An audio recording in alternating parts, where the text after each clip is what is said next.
नमस्कार. तू ही रे माझा मितवा या मालिकेमध्ये आज आपण पाहत आहोत.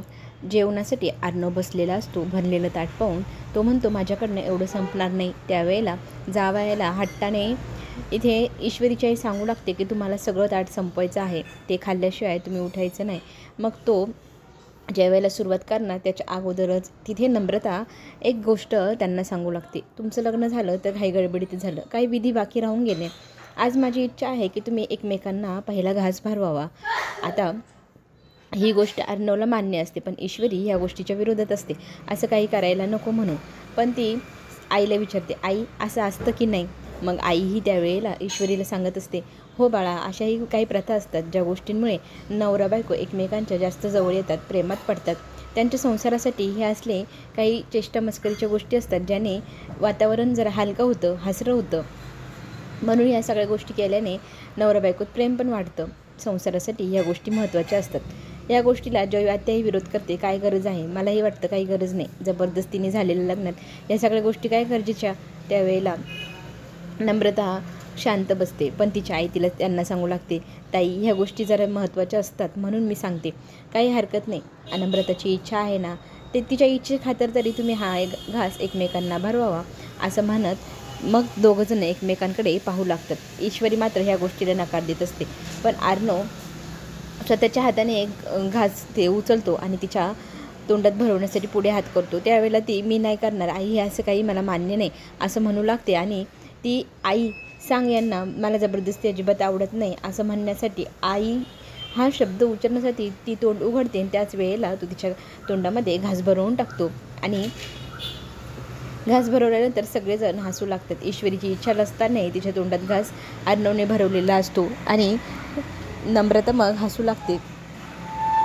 ती मग रागाने तो घास खाऊ लागते आणि आईकडे पाहत असताना आई तिला डोळ्यांनी खुणवते की हे सगळं महत्त्वाचं असतं, प्लीज सगळ्यांच्या इच्छे खातर ते सगळं कर. आता तू भरव अर्णवला घास, असं म्हटल्यानंतर ईश्वरी मग अर्णवला गोड भरव असं सांगितल्यानंतरही ती त्यांना सांगते की सरांना अजिबात गोड आवडत नाही, ते डाएटवर असतात, त्यांना तिखट खूप आवडतं. ती मुद्दाम भेंडीच्या भाजीतली मिरची उचलून ही अर्णवच्या तोंडामध्ये भरवते. अर्णवच्या एक घास खाल्ल्यानंतर लक्षात येतं की खूप तिखट लागलं आहे. तिच्याकडे तो पाहू लागतो आणि मुद्दाम ती त्याला टॉन्ट मारण्यासाठी म्हणते, गोड होतं की नाही, छान लागलं की नाही, सांगा बरं. आता त्याला असं झालं आहे, तो घास बाहेरही काढता येईना, गोळासारखा गोड लागला हा पहिला घास प्रेमाचा, असं म्हणत सगळ्यांसमोर तो बोलतो. खरंच ईश्वरीच्या बाबांना त्याचं कौतुक वाटतं. एवढं सगळं होऊ नये तो किती प्रेमाने ईश्वरीला सांभाळून घेत आहे. मग तो ग्लासभर पाणी पितो. सगळेजण गालातली गालात हसत असतात. ईश्वरीने चांगलीच फजिती केलेली असते अर्णवची. मग जेवण संपवायला त्या दोघांना सांगते ईश्वरीची आई. इकडे छानसा फोटो क्लिक करत असते नम्रता घास भरवताना. ते सगळे फोटो बाबांना दाखवू लागते. सगळं काही आवरल्यानंतर किचनमध्ये जाऊन आईशी एकांतात बोलण्यासाठी ईश्वरी जाते. मला ना हे सगळं काही पटत नाही. अर्णवला तू एवढा मान देते, त्याला एवढा जावयाचं स्थान देत आहे, तू का करत आहे आई? कशाला हे जबरदस्तीचं नातं निभवत आहे? मला हे काही पटत नाही. ईश्वरीच्या आई तिला आता 4 समजुतीच्या गोष्टी ती सांगू लागते. तू जे विचार करते तो फारच चुकीचा आहे. बघ, तुझ्या बाबांनीही ह्या नात्याला स्वीकारलेलं आहे, त्याच्यामुळे तूही ह्या नात्याला स्वीकारावं आणि बाबांची इच्छा पूर्ण करावी. आत्ता जे समोर आलेलं आहे आयुष्यात त्याला स्वीकारायला हवं. मागच्या गोष्टी सोडून 4 पावलं पुढे आता जायची वेळ आली आहे. आता तूही अर्णवला सांभाळून घे, समजून घे. खरं तर ईश्वरीची आई तिला सांगू लागते, अर्णव मला पहिल्यापासूनच आवडत होता. आत्ता तर तो माझा जावई झाला आहे. त्याच्यात काही चूक काढण्यासारखं त्याचा स्वभावही नाही आणि त्याचा स्वभाव खरंच लाघवी आहे. तो स्वभाव मला आवडतो. त्यामुळे तूही त्याला समजून घे. तूही आता त्याच्याशी मिळतं जुळतं घ्यायला हवं आणि तुमच्या दोघांचं नातं मला आवडेल जर पुढे गेलं तर आयुष्यात. तू आता ह्या गोष्टीचा विचार कर. बाबांनीही त्याला माफ केलेलं आहे मोठ्या मनाने. बाबांना त्याच्यामध्ये जर काही चूक दिसलं असतं तर बाबा अगोदरच नाही म्हणाले असते, पण बाबांनी ह्या गोष्टीला मान्यता दिली आहे, मीही देत आहे. मग तू का अडवता ह्या सगळ्या गोष्टीला? का इतका आगाऊपणा करते, त्याच्या विरोधात जाते? मलाही काही पटत नाही. तू तुझ्या आयुष्यात आता पुढे जायला हवं. तू त्याच्याशी मिळतं जुळतं घ्यायला हवं. तुमच्या दोघांच्या नात्याला आता बहरण्याची वेळ आली आहे, असं म्हणत तिच्या आई तिला 4 समजुतीच्या गोष्टी सांगते. पण ती ह्या गोष्टीला मान्यता देत नाही. मला नको हे जबरदस्तीचं नातं, असं बोलत असताना ती तिला तिथेच थांबवते आणि विचार कर, एवढी घाई करू नको, असं म्हणते. मग ती इकडे बाबांच्या रूममध्ये येऊ लागते. बाबा आणि अर्णव, नम्रता हे तिघंजणं गेम खेळत असतात. काय लहान मुलांसारखा लुडो खेळत आहे असं म्हणत ती त्या तिघांकडे पाहू लागते. मग नम्रता म्हणते, लहान मुलांसारखं काय, खेळत आहोत. मी एका बाजूला, बाबा आणि अर्णव एका बाजूला. बाबा जसं सांगते तसं अर्णव खेळत आहेत आणि जिजूंनी खूप छान खेळलेला आहे असं कौतुक करते. जिजू काय चालवलं आहे म्हटल्यानंतर नम्रता लगेचच विषयांतर करते. हे बघ, तू ना आमच्या नात्यामध्ये यायचं नाही मध्ये मध्ये. ते माझे जिजू आहे आणि बाबा आणि ते एका टीममध्ये पण गेलेत बघ. मग बाबा जसं खुणवायचे तशी घरं अर्णव पुढे सरकत होता. तिघांची छान गट्टी जमलेली होती. छान गेम खेळत होते. नम्रताचा डाव येतो त्यावेळेला मग ती खेळू लागते. त्यानंतर अर्णवचा डाव येतो. अर्णवने 5 घराऐवजी 6 घरं दिलेले असतात. नम्रता इथे टक लावून पाहत असते. नाही जिजू, तुम्ही चूक केली आहे. तुम्ही ना 5 घरांऐवजी 6 घरं फिरलात.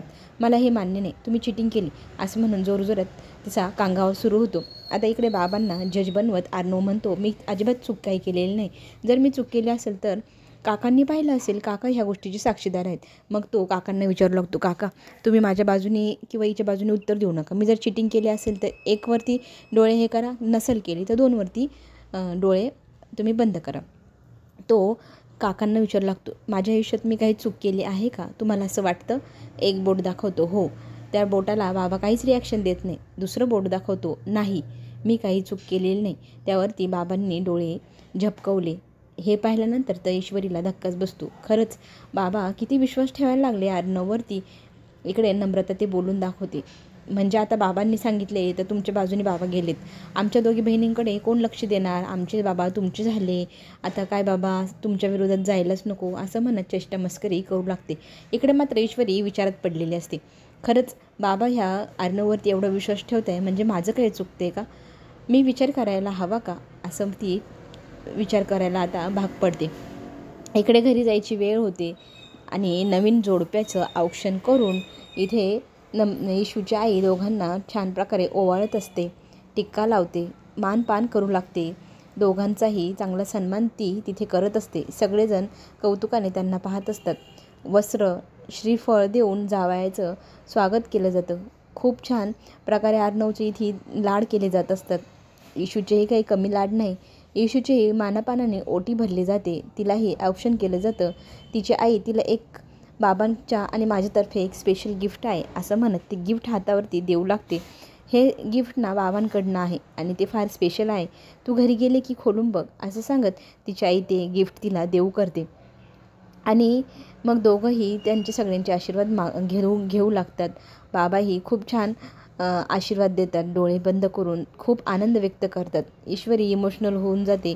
त्यावेळेला घरी जायची आता वेळ जवळ येत आहे म्हटल्यानंतर ईश्वरीची आई तिच्या कानाजवळ जाऊन तिला म्हणू लागते, मी तुला जे सांगितलं आहे ते लक्षात ठेव आणि प्लीज तू तसं करावं अशी माझी इच्छा आहे, असं समज हवं तर, असं तिला सांगते. तिचे डोळे भरून येतात आणि इकडे आता अर्णव घरी निघू का मी, आता भरपूर वेळ झाला असं म्हणत निघायला उठतो. त्यावेळेला ईश्वरीच्या डोळ्यातनं टपटप पाणी पडत असतं. तिला तो समजूत घालतो आणि घरी जायला मग ते तयार होतात. इकडे घरी नवरात्रीची खूप छान तयारी चालू असते. सगळेजण आनंदी असतात. इथे सगळेजणांची लगबग ही डेकोरेशनसाठी चाललेली असते. सगळ्या पूजेच्या वस्तू आणल्या की नाही म्हणून अंजली सगळं चेक करत असते. आकाशला सांगत असते, हे हवं आहे मला, ते हवं आहे मला. आकाश सगळ्या वस्तू ताईच्या हातामध्ये आणून देत असतो. छान प्रकारे त्यांची गट्टी जमलेली असते. खूप छान डेकोरेशनची तयारी झाल्यानंतर तितक्यातच तिथे दोघंजण ईश्वरी आणि अर्णव येतात. अर्णव मागे असतो, ईश्वरी अगोदर आत येते आणि ती घरातला लखलखाट पाहून चौक जाऊन म्हणते की हे काय झालं आहे? तुम्ही सगळेजण नवरात्रीची तयारी करताय, माझ्या तर लक्षात पण नाही. आणि एवढी तयारी करायची होती, मला जर सांगितलं असतं तर मी माहेरी पण गेले नसते. ईश्वरीच्या ह्या बोलण्यावरती वल्लवी बोलते की तुझी इथे काहीच गरज नाही. त्यात आजीही म्हणते, तू जर इथे असती तर तुझी मदत आम्ही घेतली पण नसती. हे सगळं ऐकल्यानंतर वल्लवीला फार हसायला येत असतं, पण मामांना जरा वाईट वाटतं.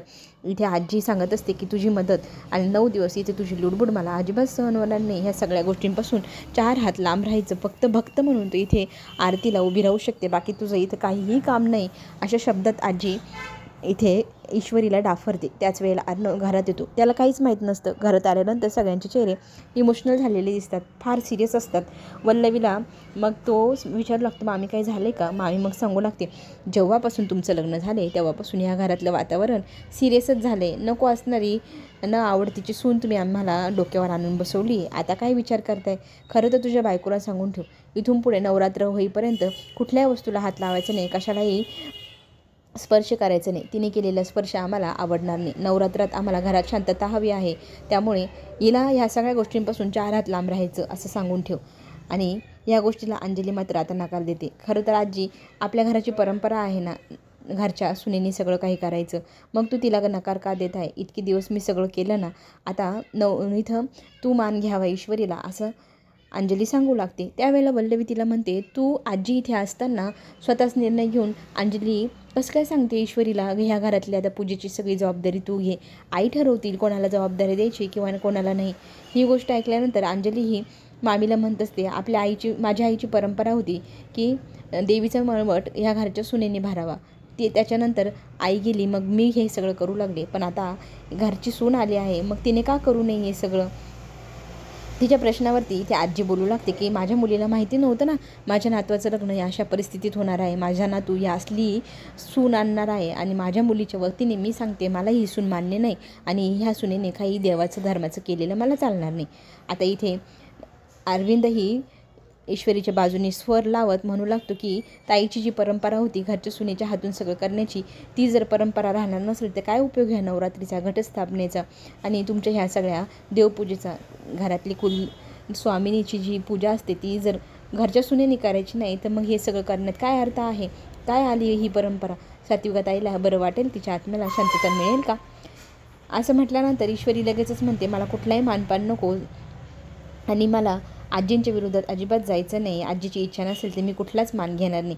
त्यावेळेला मोठेपणा दाखवू नको आजी, असं म्हणत ईश्वरीला आणखी जोरजोरात चिडून बोलू लागते. तुला काय वाटतं तू हे सगळं नाकारते? मीच तुला कुठला अधिकार देणार नाही देवपूजेचा वगैरे.